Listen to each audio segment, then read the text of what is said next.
નમસ્કાર, YNN ન્યૂઝમાં આપનું સ્વાગત છે। સમાચારમાં વાત કરીએ તો ગુજરાતમાં પ્રથમ વખત સ્પીડી ખોખોનું આયોજન કરવામાં આવ્યું છે। વર્ષો જૂની રમત ખોખો, જેને હવે સ્પીડી ખોખો કરવામાં આવી છે।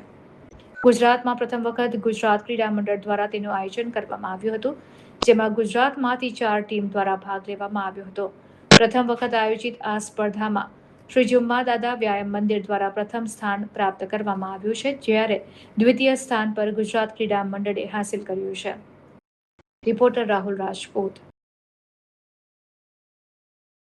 આને સુપર સ્પીડી ખોખો ટુર્નામેન્ટ તરીકે અમે કહીએ છીએ। આ સિનિયર નેશનલ્સમાં આનો યુઝ કરે છે અને 6 પાર્ટીની ગેમ હોય, એમાં 7 પ્લેયર એટેક કરે અને 12 પ્લેયર એમાં ડિફેન્સ કરે છે અને એટલો ફાસ્ટ ગેમ હોય છે એટલે 12 પ્લેયરનો એમાં ડિફેન્સ રાખે। આ પહેલી વખત અમારે ત્યાં પીચ બનાવ્યું અને અમારા ગુજરાત ક્રીડા મંડળના મેનેજમેન્ટમાં મગજમાં આવ્યું કે આ આપણે ટુર્નામેન્ટ રાખવા જોઈએ। એટલે ગુજરાતની 4 ટીમ ધર્મજ, આણંદ, જીકેમ અને JVM એ 4 ટીમોને અમે બોલાવીને પ્રાયોગિક રીતે આ ટુર્નામેન્ટ અમે કરી અને બહુ સક્સેસફુલી થઈ છે। એમાં બધા જ છોકરાઓનો પરફોર્મન્સ સારો થયો, ફાઇનલ પણ બહુ રોમાંચક થઈ અને આજે આ 31 મે એની પૂર્ણાહુતિ।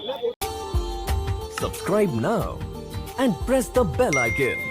Never miss an update.